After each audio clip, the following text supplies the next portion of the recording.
Girl, you knock me out.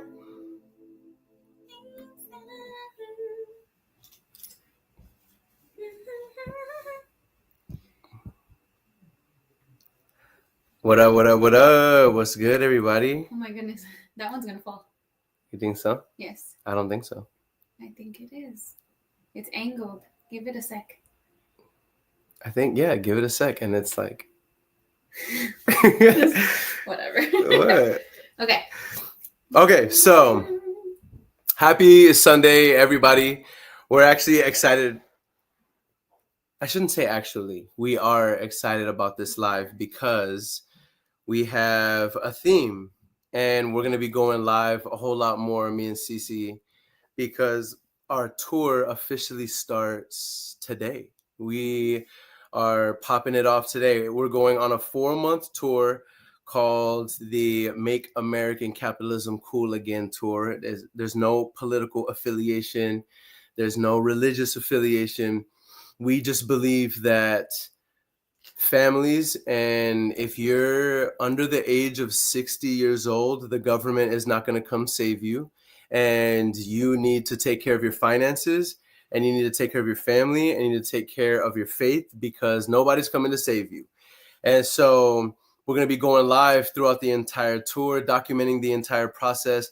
We're going to 24 different cities. And if we're in your city, we want to meet with you. And we're not selling anything. We are building businesses, but we're showing people, we're teaching people how to build businesses. We don't have a coaching program. Everything that we do is for free. And so we want to take y'all on the journey with us. And so my name is Aaron, and I'm Sierra. Cece. This is Sierra, Cece for now.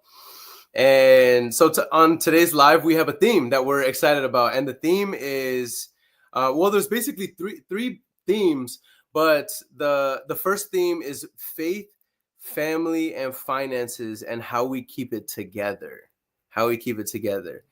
And can I just start off by saying, this is like, I just want to be real on this, right, Cece? Yes, gotta keep it real. Let's just keep it all the way 100. Like, let's just keep it all the way a buck. And we are not perfect by any means. And so if you think that we just got it all together, well, you're wrong. We don't. We do not. We don't have it all figured out, but we do know that we, both Cece and myself, we both knew going into our relationship that we both have a platform, and that we're both bringing the public in along our journey to a certain degree, right, yeah. Cece? And so we want to bring y'all all the way, with us. And so we're excited about it. And so the first theme is how we hold it together. The second theme is how to stay motivated when life ain't pretty. Okay, especially as a couple. How do you stay motivated when life ain't pretty, right? Because when the filters and the white lights and the setup ain't here and the audio isn't enhanced and, there's not captions and background music, how do you handle it, and how do you stay motivated? And then the third theme is, you can ask us anything for a few minutes. You can ask us whatever you want, and we will engage. Some of you may even want to come on the screen and be a little bit more intimate with us. You can ask it in a DM if you don't feel comfortable showing up, or you can ask the question, just be real with us. We're going to be real with you, so you can ask us whatever you want. Okay. So let's start with the first theme, Cece. Okay. The first theme is faith, family, and finances, how we keep it together. I'll start with the opening hook. So we got 3 things that hold us together as a family. Okay.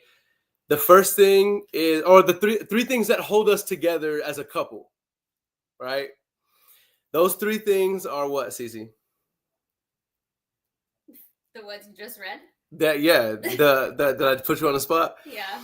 It's the 3 things are faith, family, and finances, right?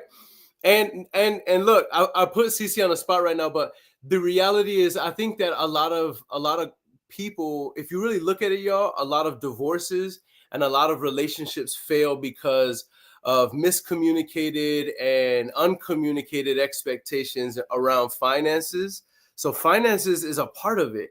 That's not vain. There are some couples that don't share finances. They don't talk about finances together. They keep it separate. And we're not talking down on anybody. We're just talking about what works for us. Yeah, that wouldn't work in our relationship, right, Cece? Absolutely not. Why?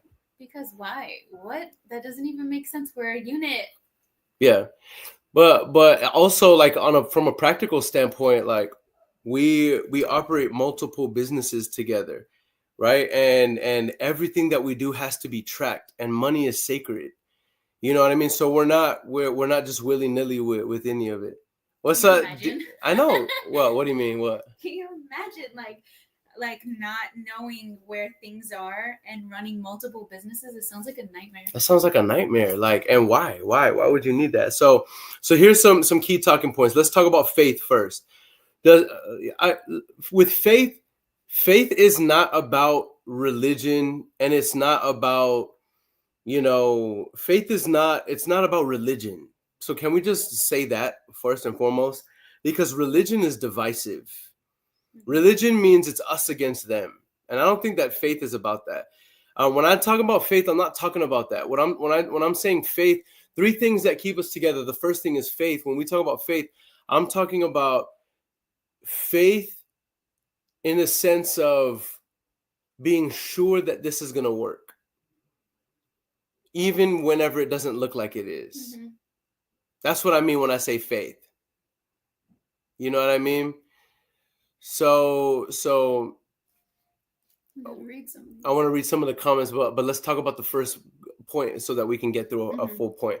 So when we talk about faith in terms of, okay, why would you say that's so important? Why would you say that's the first thing that's important? I think that faith, it keeps you focused, it keeps you aligned, because you may not have all the answers, but if you have faith, the belief, the commitment to the goals, faith keeps you just focused. Yeah. I feel like it's hard to interpret it, but it's like you stay committed and you stay focused, locked in on what you're trying to do, whatever it is that you're talking about. If you're talking about faith in your relationship, faith in a goal, faith in something minute. Yeah. It could be anything, but having faith, you will more than likely achieve it if you didn't have it without faith. Yeah, 100%. Faith is the evident demonstration of things unseen, right? So in other words, faith is the ability to say, I know that even though it doesn't look like what it is this, right? Mm-hmm. Faith is the title deed. It's like a title deed. If you have the title of a property, you don't have to be in front of the property to know that property belongs to you, right? And so it's the same, that same principle. That's why if you don't have any faith, there's no trust. Yeah. And if there's no trust, you can't even. So faith is the foundation in any relationship. Or confidence. No trust or confidence. Nay is saying I can't hear anything. I know why. Your Bluetooth? Because I'm Bluetooth. Okay, so we're gonna keep it moving. We'll keep it moving. So actually, let's do this. Before our next one right now. We'll go into our second one. Let's do a really quick intro, and then we'll get back into our second one right now.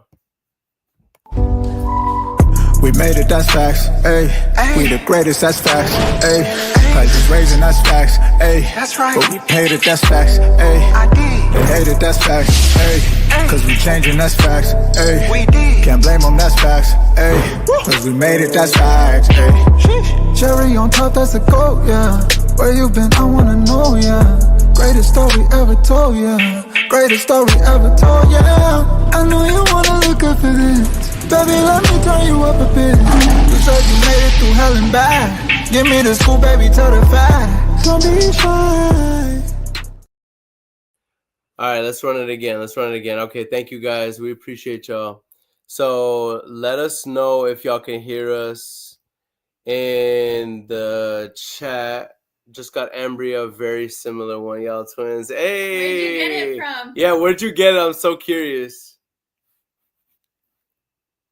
It's probably the same spot. I know, right? It's textured. I don't know if you can tell from Okay. From the live. All right, let's just restart. How about that? Let's just restart. So what's up, everybody? Christina says, Happy Father's Day. Thank you, Christina. We appreciate you. Jose says, if you're still here, Jose, what's good? Stuart says, nah, because I'm divorced because of my mother-in-law was always involved. So I'm learning my lesson now, getting divorced finalized. Okay, well, listen, lesson learned, brother. Listen, I'm divorced. CC is divorced as well. So, you know what I mean? There's no judgment. There's no judgment here. There's no judgment. But look, here's the theme. Here's the theme. We have three core themes. The first theme is how to keep it all together when it comes to faith, family, and finances. By the way, it has nothing to do with religion, has nothing to do with your affiliation spiritually, as much as it does to just the fundamental definition of faith, right? So let's just keep it like that. Faith, family, and finances. How to keep it all together. That's theme one. Theme two, how to stay motivated when life ain't pretty as a couple. Oh, how about that? How about that? We were talking earlier about what about when all the filters are gone, the white lights in the back are gone, there's no background music, you know what I mean? How to stay motivated whenever that happens. And then theme three is we'll do an open FAQ or Q&A. So some frequently asked questions that couples have, that we've had, or Q&As, that we get, or that we've had as well. All right, so let's start with the first one. And the first one is, let's just get real first and foremost. How do you build a strong house when the storms come? In other words, how do you build a relationship strong enough so that when the storms come, not if, but when the storms come in the relationship, that the whole relationship doesn't crumble under the pressure?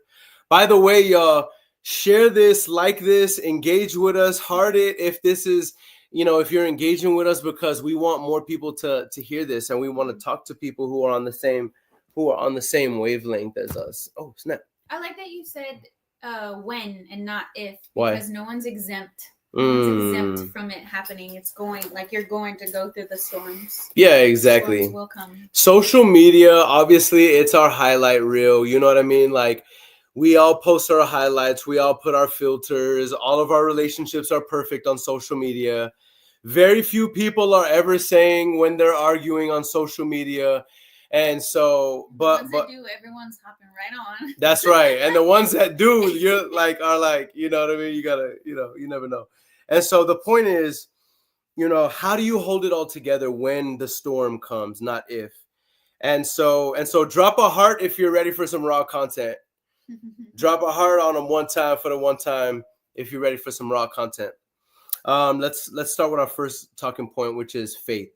We already talked about what faith is. We're not talking about religion. We're talking about belief in something that you cannot see right now. Mm-hmm. And Cece, what were you saying about faith? Why would you say faith is the first most important thing to hold a relationship together? Because I think faith is the most important thing that holds you together. Like, sometimes if you don't have that trust, if you don't have the confidence, if you don't have the belief of whatever that end goal is, it's going to be very hard. Not saying it's impossible, but it's going to be very hard to see it through and to stay committed to something that you don't have the trust, the confidence, the belief in. Yeah, that's heavy.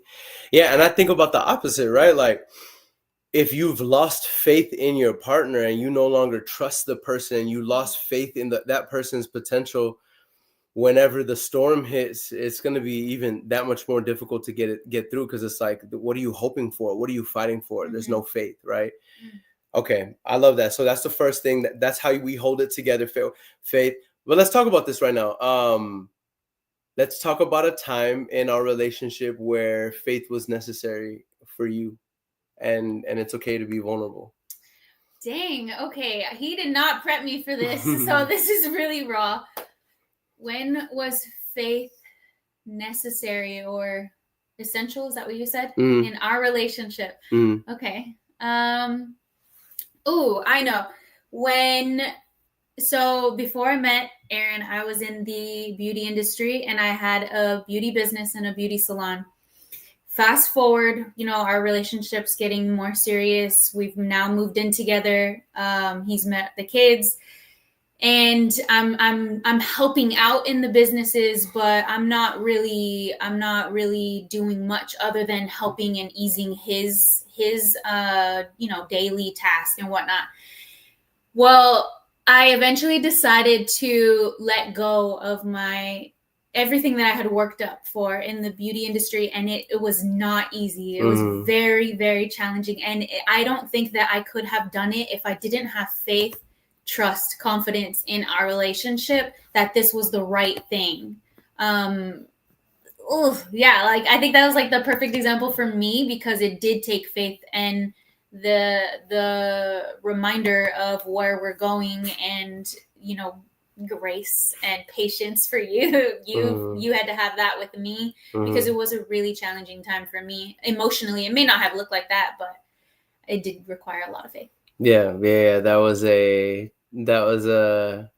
a huge thing. I remember being like, okay, she really doing it. No, but that is that yeah, I didn't even think about that. For me, a part of our relationship, or a point in our relationship that really required faith, I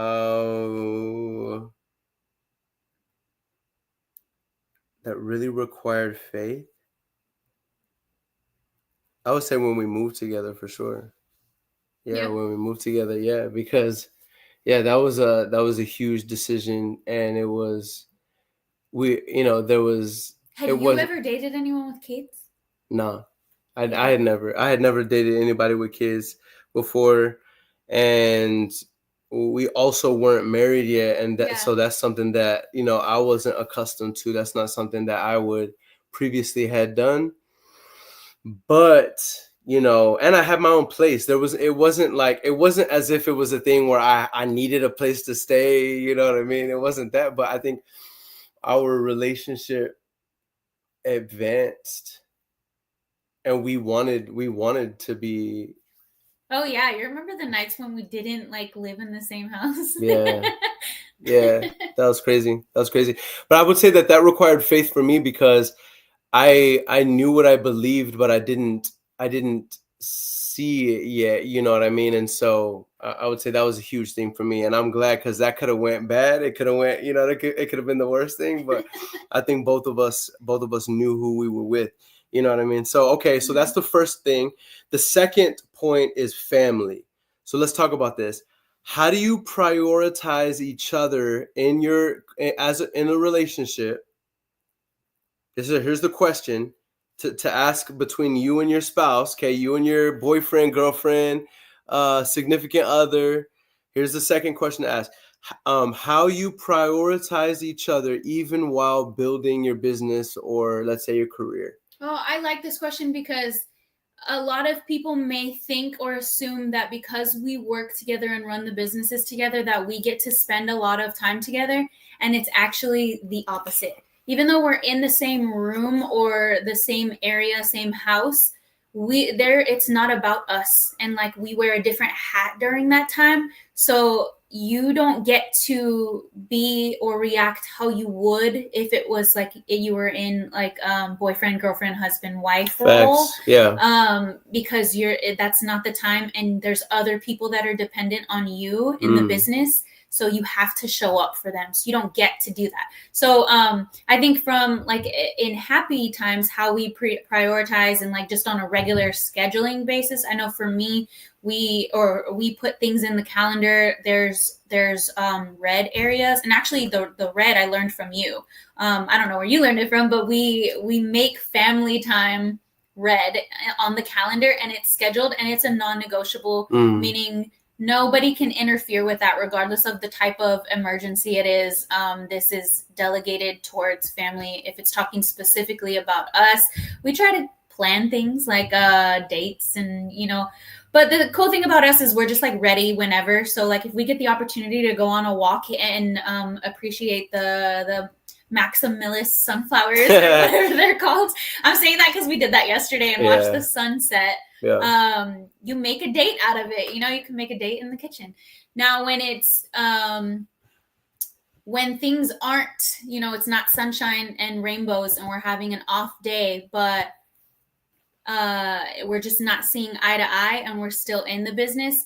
What I learned from Layla and Alex is your relationship has to be a priority. Yeah. Meaning if you're about to go in the meeting and you are, you know, one person is just having a really bad day and the other person is kind of ignoring, you prioritize that. So the meeting is getting pushed 5 minutes until you talk about it, because if not, you're taking a risk in bringing that into the meeting. Because it's not just, we're human. Heavy bars, y'all. Heavy bars. Obviously, you don't abuse that, right? Like you're not just like, no, you're gonna talk to me and like you cancel a meeting. That's not what we're talking about. But if it's something that's very important that can affect the outcome of everything to follow, 5 minutes is all you really need, because that's what. And it's worth it. It's worth it, right? It's worth the time to make sure that we're good. You reset the tone, you recalibrate, get on the same page, and then assign a time later in the day to actually, you know, untangle whatever the deep seated issue is or whatever conversation needs to be had. So I think those are my 2 explanations about how we prioritize family.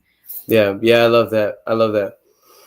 All right, our third one. By the way, what do y'all do? By the way, Chris Trex, he says, I'm divorced for years. Amen. Good Lord. Okay then. Yeah. Okay. Listen, again, we do not judge. You sound happy. Yeah, by the way, Dina got hers from Nordstrom Rack. Okay, respect. Whoa. Dina says, your partner is responsible for communicating boundaries, though. That is facts. That is facts. We're all responsible for communicating our boundaries. Adriana, aka Nana, this is like my friend from like, I've known her since like we were like 4 or 5. She says, hi friend, glad to see you doing so well. I see you doing big things. You've such a beautiful wife, blessing your ways. Yes, indeed. Oh, thank you. Yes, I nice agree. To meet you. Look at what Dina says she does to prioritize her significant other. I love this engagement. By the way, on TikTok, we have 307 likes. We need to get to 10,000. If we get to 10,000 likes on TikTok, we will do a shot live on Sunday. Yeah, there's no dry Sundays in our household. What is you saying? It's Sunday, girl. What are you saying? It's Sunday. Yeah, we launched today. All right, 10,000 likes on TikTok, please. Actually, no, please. Get it done, family. Get it done. Okay. No, I appreciate what you said though, because and I appreciate what Dina says, that blocking out in past in past relationships, I know for me, if I try to put relationship stuff in the calendar, it might have been a little bit, I don't know, awkward. Like, I need to make it to the calendar. And for me, I don't view it that way. I view it more like, well, no, if you do make it to the calendar, that means you're a priority, because not just anybody be making it to the calendar. And I know inherently, if I don't put things in the calendar for me, that it might not get done. Right. And so how do you feel about that, CC? Because I like what Dina says. She says we block out times on the calendar, plan intentional dates, etc. Yeah, I think that's what you were just saying, right? We do the same thing. Even when it comes to the kids, we prioritize times with them. We're intentional about setting things up with them, and we include the kids in everything that we do. So I don't think that's really an issue for us. All right, let's talk about the next one, finances. All right, because look, there's over 50% of all marriages end in divorce. Over 50%. And the majority of divorces that end in divorce reportedly. Thank you for liking the live. We appreciate it. We're at 814 likes. Once we get to 10,000 likes, we'll do a shot live. All right. So look, the majority of the divorces that take place reportedly have some sort of root in finances. Mm-hmm. So let's talk about this. Here's a question around finances. How you're teaching, or here's the topic, or here's the point around finances. How you are teaching yourselves, your kids, and your community about money.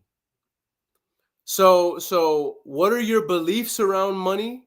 What are your expectations around money? And what are you teaching yourself around money?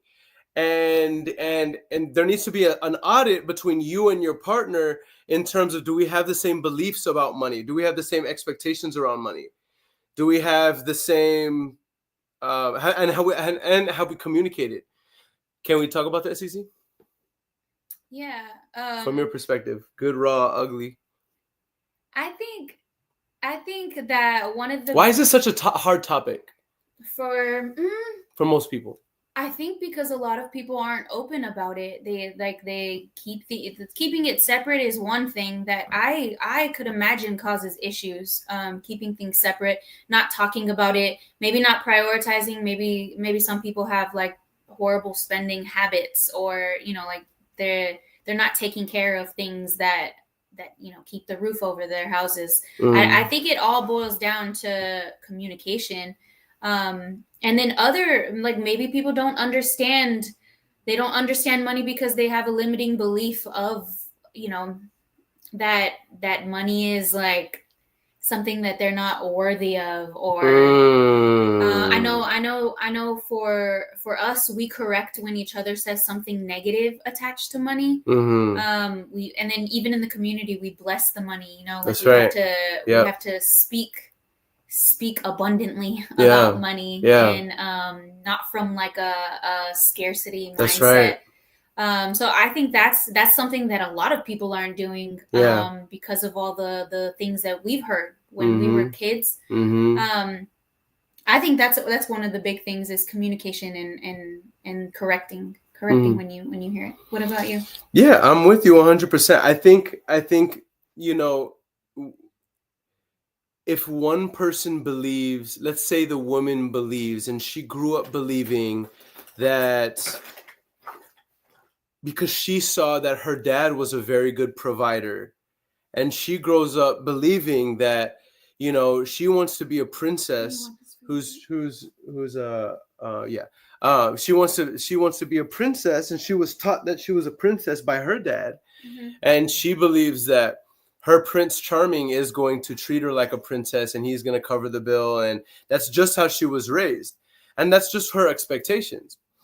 And the young boy grew up with a single mom, and so the way he saw a woman was yes, he's independent, but the way he saw a woman operate was to be independent and not to be a trophy wife. And so he has an anticipation that he's looking for a partner, and I'm just giving an example, right? You have two different belief systems around money, and how to acquire it and the operation of it, and that can affect the relationship in a negative way. And I think one of the things that me and you do, I think one of the benefits that we have, and we didn't try that, like we didn't set this up on purpose, but I think me and you were both raised in similar type environments where we were both raised in the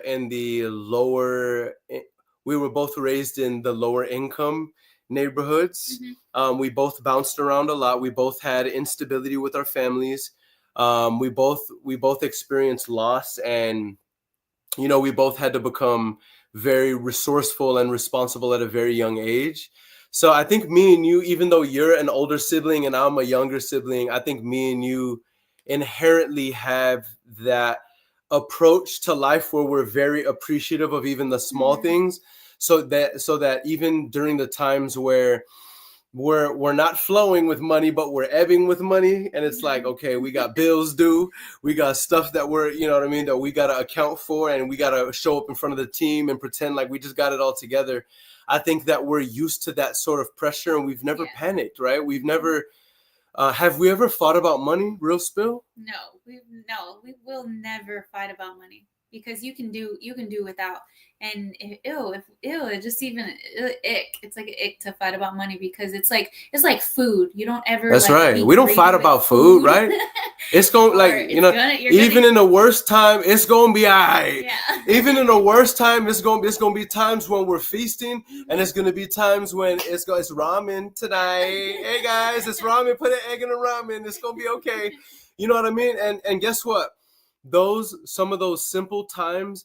I've always said this, like some of those simple times where we had to be resourceful, and people talk about it and they romanticize it, and honestly, you should. I think you should romanticize these things. Like there was a meme that I saw on Facebook, I think, or IG, and it says something like, "If you've never lived through this, then you don't deserve that." And this was the empty pizza box next to the mattress on the floor in the empty apartment, and it's like signifies the struggle, and that is the mansion, right? Oh, and so my bad, y'all. I got too much energy and I dropped it. My bad. But yeah, I mean, but it's true. Like if you've never been through this, then you don't deserve that, and you have to go through this. I think that you should go through this in some way, shape, or form, whether it's self-imposed or it's just through nature. You should go through the season of no and broke and struggle in order to appreciate the times of abundance, and also not be a knockoff, as Cece would say, be a knockoff whenever you do get the money, because there's a lot of people who do get the money, and now that they have a lot of money, they have access. And if you're an unrestrained dickhead, right, with no money, then you're only going to be enhanced. That's only going to be enhanced whenever you make money. But if you can learn to be happy and content and at peace, even during the times of ebb with money, where the money is seemingly lacking, then man, you're just going to be such a beautiful person whenever money does come, right? Don't you think? I think that you can have I think if you have went through certain experiences in life, you can have a deeper appreciation than maybe someone who wasn't. But that's also not to say that someone who came from money doesn't know what the ebb season is like. That's right. Because remember, we saw that show, and the girl was really ugly to the young guy, the realtor that came from money, and she was like, "You don't deserve to be here because you come from money." And we didn't necessarily agree, because just because he was born from a family that knew better and provided in a different way that her family didn't mean that he didn't have the same opportunity and deserve to be there, because he understood how money worked. Yeah, exactly. Yeah, such a good point. That's such a good point. Yeah. Thank you for being devil's advocate there, because that's a good point. That's a very good point. My man Chris Trek says, another thing now, yes, no, I'm an old head, but being flexible with another, and don't put expectations and demand on each other. CC said it best. You're a unit or a dynamic duo. And I've learned if someone not on their level or up to your level will help you get to the next level, how using them around. Goals, I would say, important, both together, individual, promo together. Okay, Chris. Trex, Trex, pay attention to what you're writing, brother. I cannot. Trex, do voice to text or something. I cannot read what you're saying, bro. But we want to. I want to. Put it again. Take what you said and put it in ChatGPT and say, ChatGPT, can you explain this? How I want? Gotta learn to give what you don't got. Gotta learn to give what you don't got. You gotta put that in the ChatGPT too. I'm sure it's bars. What's up, Chase? Chase says, Aaron, how you doing, brother? It's Chase from Facebook. What's good, Chase? What's good? Who are you on Facebook? Because you got to let me know. Okay, so here's a practical tip. And then Maximo said something on Facebook too. All right, let's see what my man Maximo said. I believe there should be a joint account and separate account for your personal goals. That's one way to do it. It's one way to do it. Listen. There's no right or wrong way. I'm not saying we've cracked the code, bro. Yeah. I'm not saying we've cracked the code. I'm just saying that wouldn't work for us. Like that. Having the separate accounts wouldn't work for us. Yeah. It just wouldn't work. Like, because here's the thing. I know what my weaknesses are. And I know I'm not here for I'm here for a massive vision.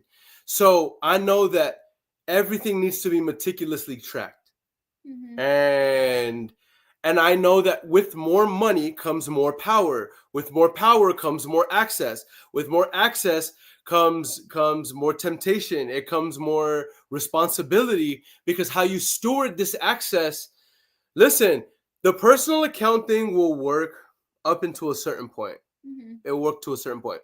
But if you're looking to play the long-term game, I really don't think that is healthy if you're in a marriage where you are a union.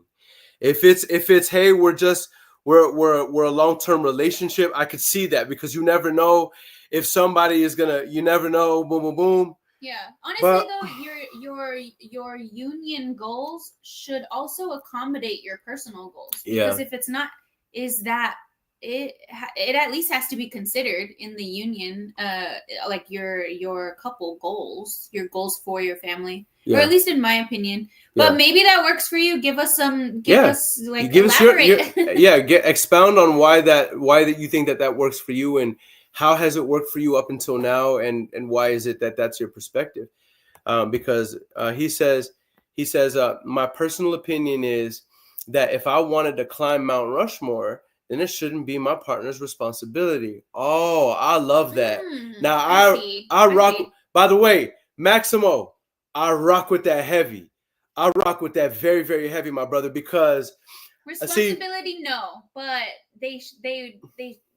Well, I know if he wanted to climb Mount Rushmore, and it, let's say for this example, I didn't want to, I'd still be supporting every way, and I don't think separate accounts is necessary for him to. yeah, no, I believe that's what I'm saying, because we still have a different approach. All I'm saying is, now that he's expounded on Yeah, it, it makes sense. I get it. Yeah. I get it that he's like, because I rock with that. Like, think about it from the perspective of, if I have in my personal account $10,000 and I want to invest $5,000 in a coach and $5,000 into operations, into something that I believe will generate $500,000 in the next year, and I don't want you being stressed out. Like, I'm not saying that that's how I operate, because I don't, and but I understand from your perspective, especially Maximo Sosa, especially if you know your shorty's okay with it. You know what I'm saying? Especially if, I'm just saying.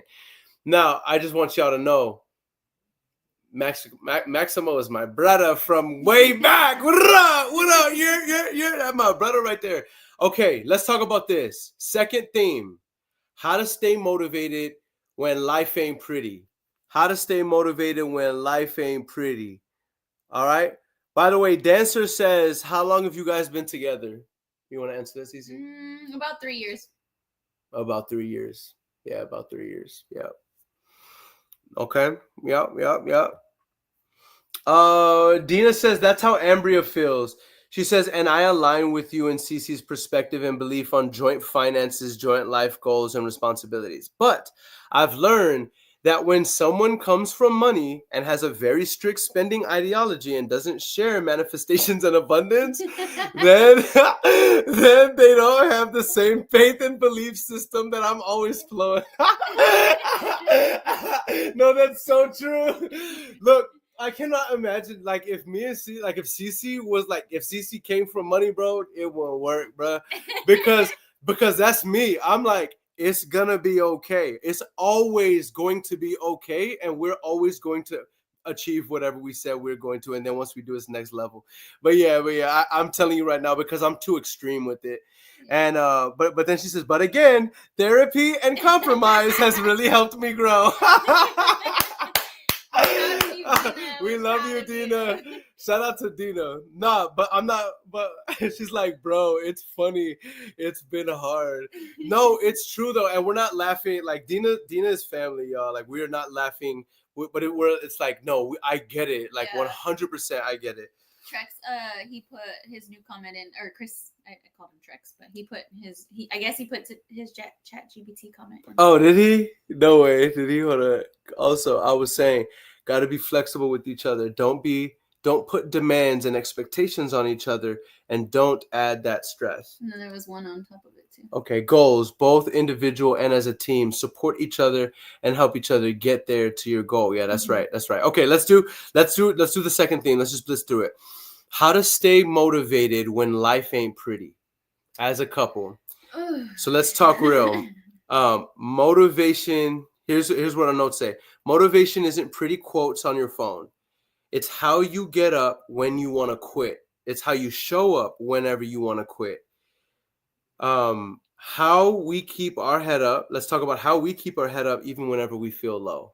Yeah, I like how it says about how the phone quotes aren't pretty, because that's so true. When things are not going good, if you open your phone, it is not going to be trying to make things good. It's the exact opposite. It will try to entertain what you're feeling in that moment. So if you're having doubts, you open your phone, you're going to see lots of things that are going to feed your doubt. The same thing for temptation. If you're feeling tempted or a moment of weakness and you open your phone, you might see some things that tempt you. So I like how it said that it's not like just pretty quotes when you your phone is not just like pretty quotes. I know for us, one of the things for me personally, I've had to learn you, and I'm continuing to learn you and how you operate in those moments, those lower moments, or when things aren't great, and I'm not just speaking about us in our relationship, in business, in life in general. When the kids are getting on your nerves, like there can be so many moments of low in life, and I'm constantly learning how you operate. And I'll be completely honest, it's opposite side of the spectrum in how I react, in how I want when I'm experiencing my lows. And so that's something that I have had to learn, and I want to learn, because then I know what to do and how I can support you to bring you back up whenever you're feeling those moments of low. So I know for both of us, we resort to affirmations. We heavy like on walks. that. Heavy we like on that. A quick walk around the block. Feel like, appreciate nature, hear the birds, let the breeze hit your face, go for a run if you have to. Every once in a while, I know we both like the same things, but we just like them at different times. Sometimes we want to be in a small, compact area, dark, and just kind of like sit and listen to your heartbeat, or with some frequencies in the back. Exactly. I know other times for me, I like to clean. Like it just depends on what the low is. What kind of low I need to go wash something. Yeah, go wash dishes or something, or do some like deep cleaning activity. And then other times, just like completely stop what you're doing in the moment and do something that you wouldn't have done otherwise. Call someone to create a new state, right? Break out of the ugly state and get into a new state. I know sometimes if I'm like really going through it, I'll take a drive and blast the music with a playlist I haven't heard in a while, or I'll call someone else. Like I have this list that I resort to if I'm going really, like if I'm really having an off day, and I'll call like 3 people with no agenda but to just make their day. And see, like, catch up with them and have nothing to do with me and what I'm currently going through, and you just naturally feel better. I know, like, we have so many things that we resort to. Yeah. Did I miss anything? No. Let's talk about the times where, like, how important it is to hype each other up. A lot of couples talk about this, but it's different when it comes to a long-term relationship, where it's like keeping it up consistently. You know what I mean? Hype each other up. So like, what are some ways that we hype each other up?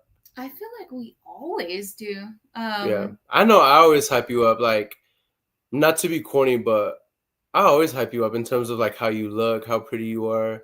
I feel like I'm always hyping you up if I notice that you did something dope in the business. I'll be like, I really like how you did X, and I'll expound on that. Or I know that I hype you up in your absence a lot as well. Like, I'm always talking about you when you're not around.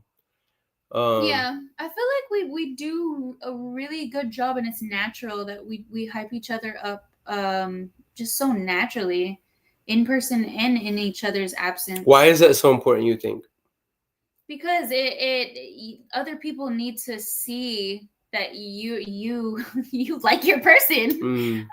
Because if not, like, the demons are always watching. Yeah. Just waiting to slip in. Yeah. Yeah. Yeah. No, that's facts. That's facts. Yeah, I love what Maximo says. Sunday conversations help. We have personal struggles, but having someone to talk to and bounce ideas Mhm. off helps keep everything copacetic. Man, 100%. Yeah. 100%. And look, again, don't get it twisted, y'all. Like, it's not always perfect, but you know what's crazy? And I mean this. I'm not just saying this because we're on live right now, but real talk, even the most difficult situations that we've been through, wouldn't you say that no matter what, we always come out and we're Closer. stronger and closer? Yeah, it's crazy. In the moment, you may not see it, or I know we don't. And then at the end, when we talk it through, we just feel like we have a deeper understanding of each other's perspective. Yeah. And it's like, oh, okay, now I know this, and you just continuously learn each other. So yeah, we for sure always come out closer. I want to read what Dina said on your Facebook because I disagree with it, but I want to see. But let me read it before I say I disagree. Because she says motivation isn't real, discipline is. Affirmations, focusing on the blessings, focusing on the good, the little things, reconnecting with your partner with dinner, sex, conversation, things that bring you in alignment energetically. Okay, well, Okay. I agree. Yeah, I was gonna say no. I do agree, I agree. with that. Now I will say it's just the first line. Motivation isn't real. Discipline is. Yeah, I do yeah. agree, but motivation also works for us. Yeah, us too. motivation does work for us in a major way. But I understand what you're saying because Layla Hormozy says that too. She says motivation isn't real. Discipline is, and also what's her name? Cody, I think.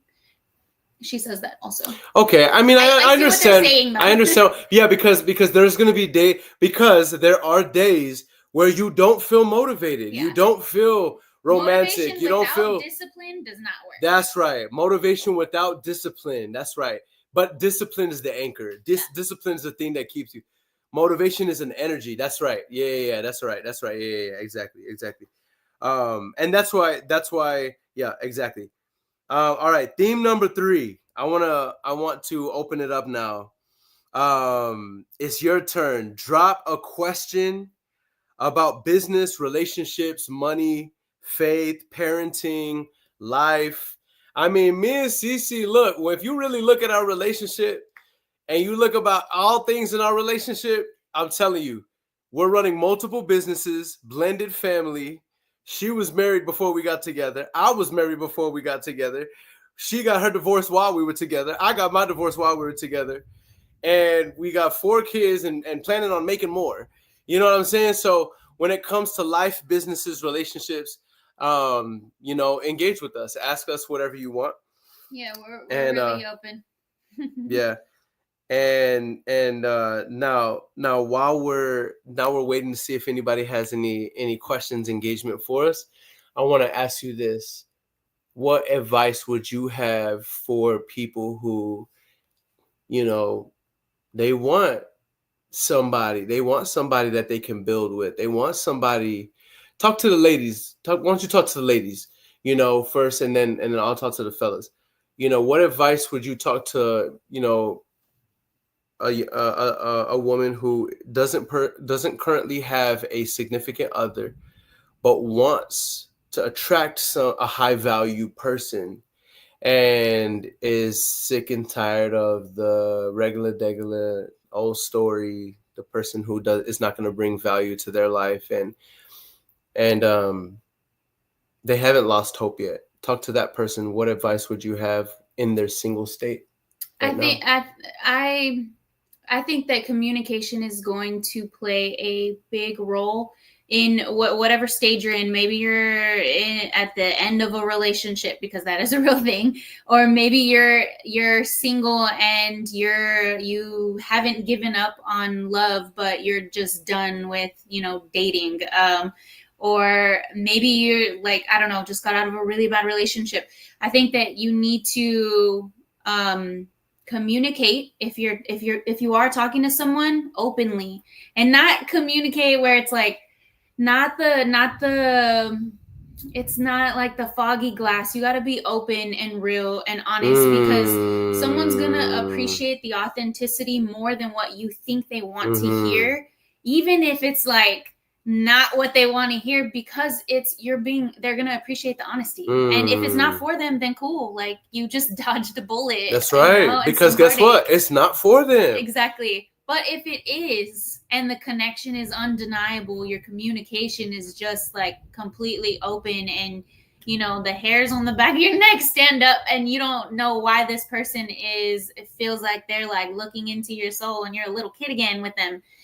That's not something you should ignore, because that doesn't happen. Like, people are in whole marriages and they don't have that. So there's you got to be able to communicate and just be honest with yourself. You can't fool anybody. Yeah, that's right. And if you can't, you can fool somebody, but only for so long, right? Yeah.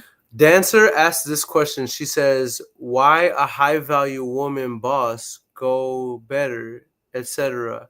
How did that go sideways? You and why a high value woman boss go better. How did that go sideways, respectfully? Are you talking about my ex-wife? Dancer? What are you asking? Because I want to make sure I'm answering correctly. Because I know you said respectfully. Also, when did you determine your? Oh, that's a good question, Dancer. I don't know who you are, but that's a good question. So basically, Dancers, let me answer your first question, then I'll answer the second one. There's also another question on there too. Yeah. So Dancer asks. She says, why did you and a high valued boss woman go sideways? I wasn't happy. I just was not happy. And by the way, this is no shade, because this person was an incredible human being, and so it's no shade. But I personally wasn't happy, and it was the wrong person, and so I have to live with the results of making the decision to end that marriage. But I'm not going to speak down on that person. That person was an incredible human being and very talented, and is gonna make an incredible wife and just awesome person in general. But yeah, I mean, that's why it didn't work out. I wasn't happy. We were not. My expectations of what I saw for compatibility was not what it was, and I didn't want to settle for that. So it had nothing to do with that person as much as it did with my expectations, and so that's why it didn't work. But by the way, I don't take that question as any disrespect at all, Dancer. So thank you for asking, because that allows us to get real, and also allows me to just get real too. Dancer also says, when did you determine your significant other wasn't the one? Oh man, you want me to be real?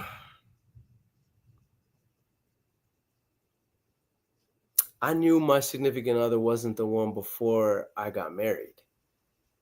And I tried to end the relationship beforehand, and I didn't. So that was a lesson learned. And so and I'm not saying that for any other reason, because that's like embarrassing to say.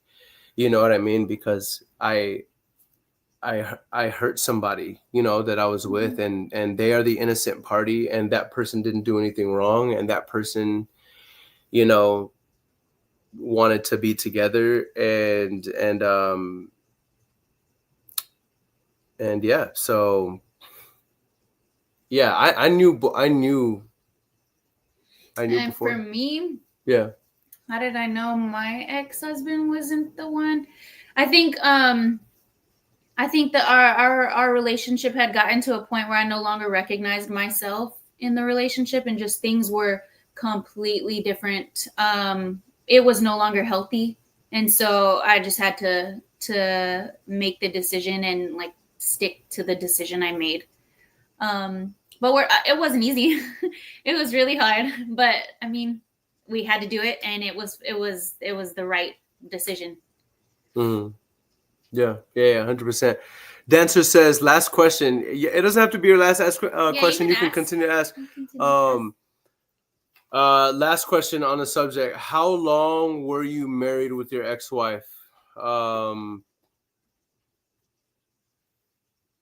10 years. Yep, about 10 years. Yep, and you can ask as many questions as you want. Maximo says, Where do I send the invoice? That's hilarious. Physical touch and small compliments about the little things matter. That's right. Mhm. How do you make time for each other? We kind of alluded to this earlier, but how would you answer this, Cece? How do we make time for each other?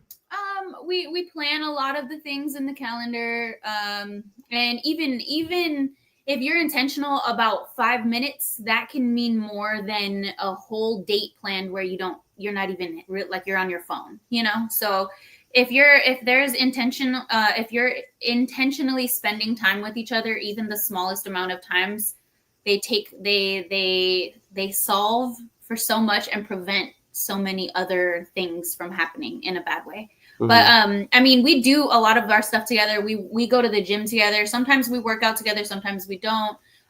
We'll read together. We're intentional about spending time together. Mhm. Some people say it's codependent.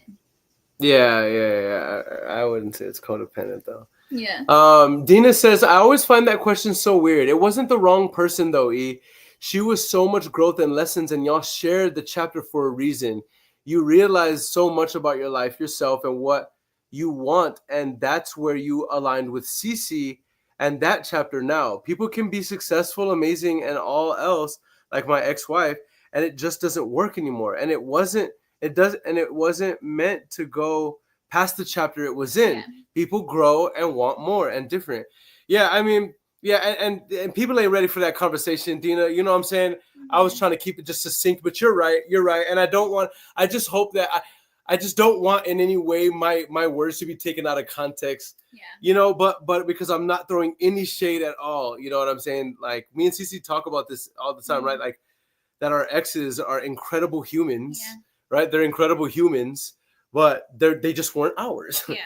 They just weren't our people. You know what I'm saying? And so it is what it is, and we can get along and be peaceful and be peaceable. Mm-hmm. You know what I mean? At least we can. Yeah. For sure.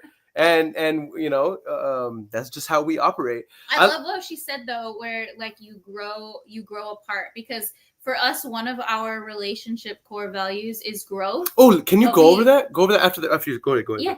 One of our core values as a couple is growth, and you have to add to it that it's growing as individuals, but growing together. Because for both of our relationships, that's what happened. We both grew as individuals in those previous relationships, but it was no longer aligned. Mm-hmm. So what Dina's saying is accurate. You know, we just you grow apart, and you see it happen a lot.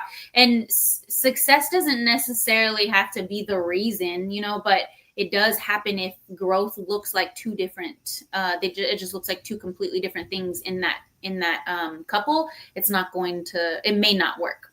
Yeah, that's a good point. Sue Ann says, where did you guys meet? Were you guys looking at the time you met? We were definitely not looking. Yeah, not looking for sure. And we met at a real estate event. Yeah, at a real estate event. Mm-hmm. Yeah. I think that that's indicative to, like,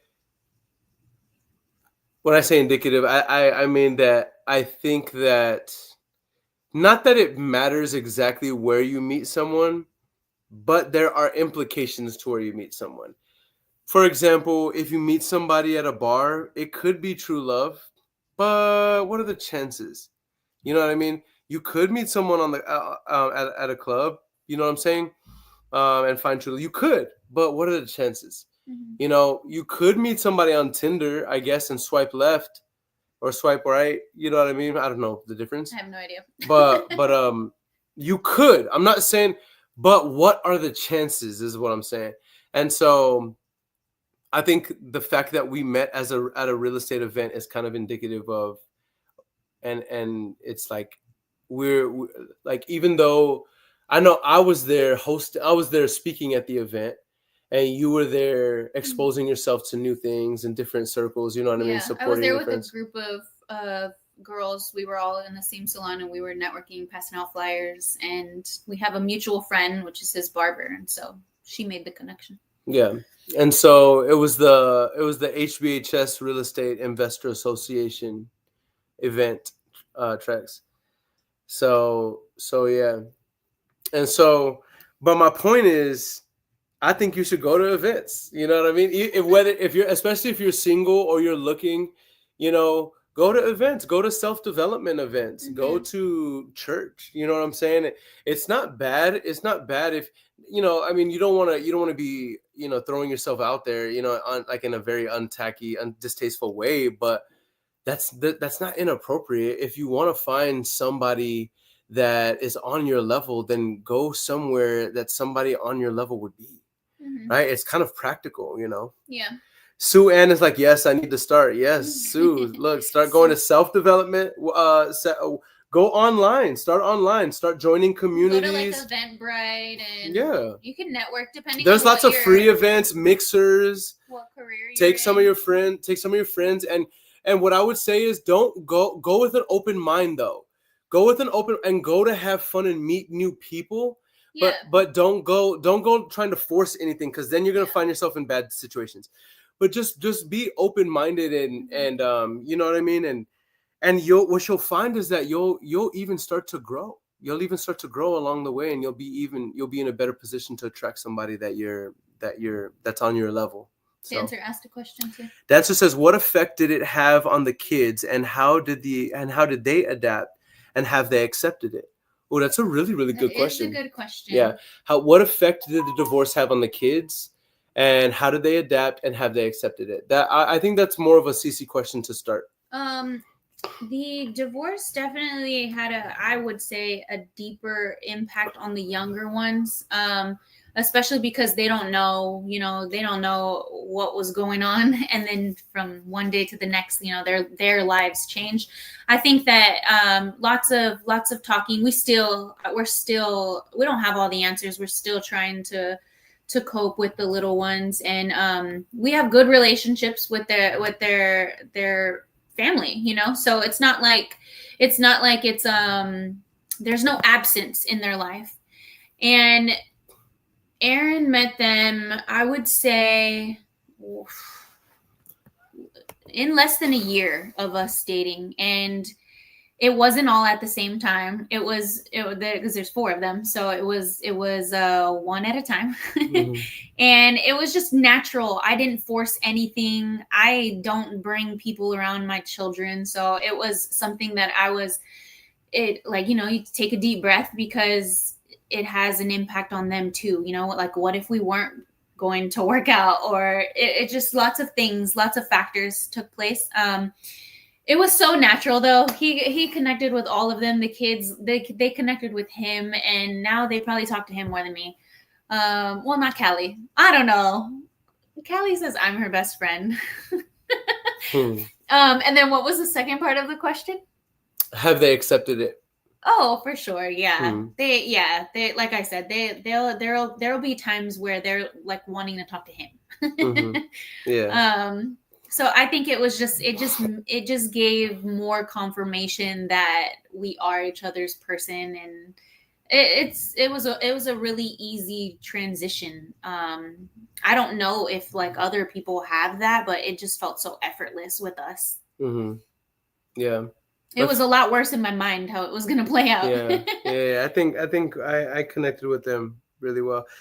Yeah, I feel like it affected because you were married to the little kids' dad, and so they were more affected by it because that's their biological dad. But they're still so close with dad that, you know what I mean.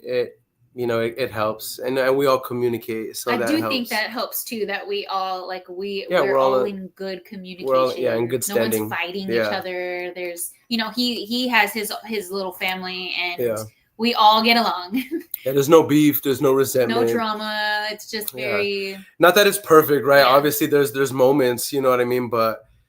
It's family, right? Mm-hmm. It's a blended family, so it's like there's gonna be little things that you have to navigate, like how do we do this, with respecting your mate and still having communication with your ex, there's and the kids, there's conversations that need to be had, but that's where communication comes in, and I think that's one of the things that we did really well. I always say this, that for as crazy and tumultuous as our life is, that we talked about most things up front. Like we did talk about so much. Yeah, there was nothing that was like off limits. Like we knew what it was. Mm-hmm. We knew what it was. And I think that makes it for a smoother transition, because if you try to like hide things, it's going to come out. Yeah. There's no point. You're causing yourself a headache. Don't hide. Go ahead and tell them. Go ahead and tell them what it is. And then go ahead and tell them what it is, because if they're gonna rock with you, they're gonna rock with you. Exactly. But if they're not gonna rock with you, you better find out right now, because now it's gonna be even worse if and when they find out. Yeah. Just go ahead and tell them what it is. Don't sugarcoat nothing. But I'm sorry. Go ahead, Cece. No, that's what I was. Well, not like that, but I was going to say the same. What were you gonna? How are you gonna say it though? I think it's just transparency is important. You have to communicate. You have to have the tougher conversations. You got to be mature in certain situations, because for you've never had children, and then coming into a dynamic of a blended family, like that's not easy. There's things that you've never had to deal with, so that takes maturity too. But also there's an understanding. There's also your perspective, and there's your perspective matters as well. So it's just like a combination of things. Yeah, that's crazy. We just got restricted to some audiences because of the content, the topics that we're speaking on. Oh no. All right, sorry we offended you. Sorry we offended you guys. We shouldn't have. What did we do wrong? We shouldn't have been so transparent. Sorry, guys. Everything's perfect. Life, everything is perfect, guys. Everything's great. That's how it works. No. Okay. Final words. What final words do you have before we wrap? We gotta go. Whiskey Lullabies it says, I missed the offensive part. That's what I'm saying. I thought we kept it kind of clean. That's Hannah. Oh, that's Hannah. Oh, what's up, Hannah? My final advice for this live would be to, it sounds corny, but always seek the positive. Like in any situation, there's flowers that are going to come after the storm, after the rain. Just be grateful for something. There's a lesson there in everything. And even if it doesn't feel good, just be appreciative, be thankful that you're experiencing whatever you're experiencing, because it's teaching you something that you need to know, either about yourself, about your partner, about your relationship. It's happening for a reason. Yeah. It may not be a reason that you like, but it is happening for a reason, and it's only going to make you stronger if it is your person. Yes, so true, so true. What about for you? I would say closing words are...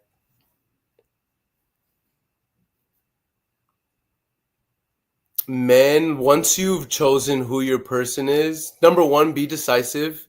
It's either a hell yes or it's a no. That's number one. Essentialism. It's either a hell yes or it's a no whenever it comes to choosing a mate. Okay? If you've already chosen one, you've already chosen. I'm not speaking to you, but I'm speaking to those who haven't, right? You got to be decisive, though. It's either a hell yes or it's a no. That's number one. Number two is, once you've chosen men, your job is to take care of God's daughter, because your prayers will be hindered if you mistreat her.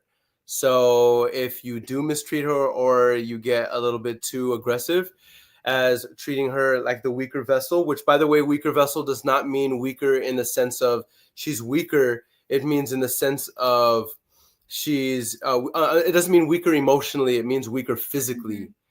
She's only different emotionally, men, but she's not weaker. Yeah, she's not weaker emotionally. Women are not weaker emotionally.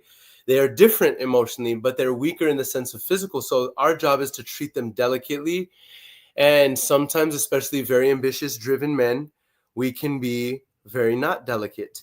And whenever we are not, then our job is to make amends as quickly as possible, but make sure that we're treating God's daughter properly, because if not, our prayers will be hindered. Like, God will not listen to our prayers as heads of households if we are mistreating our wives, right? Isn't that what it says? Yep. It does. So, and if you the opposite is also true. If you pour into your wife and love your wife and give that energy, you just may get a different version of yourself with the support that you're given from your wife. man, that's so true. New heights. Man, New that's so heights. true.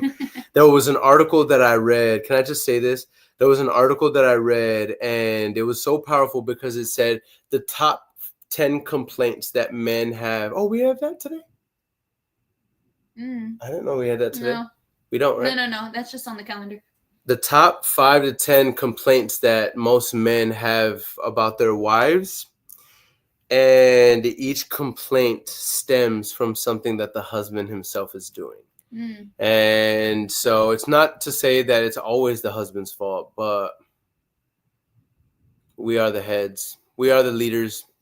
We are the leaders. So, you know, if you're a leader, then it's extreme ownership. It's always your fault. It's always your responsibility. So that's what I would say to close it. With that said, y'all, we're going to be going live frequently. We're excited to see everybody on tour. Yep. And on the different states. This next week, where are we going? And then where are we going the week after that? We will be in Dallas this week. The following week, we will be in commute to Atlanta. So you guys gotta just make sure you're following us. Follow Aaron Bevins. I am Sierra Monique. And we'll be going live and most likely talking about our journey and relationship or anything that you guys suggest. Yep. All right. And until next time, we'll see you on the next live. Deuces! Laters, y'all. Laters. I'm hungry. You hungry? Well, we have to pack. Get ready to go. Pack and get on the road. Hit the road, Jack. And don't you come back no more.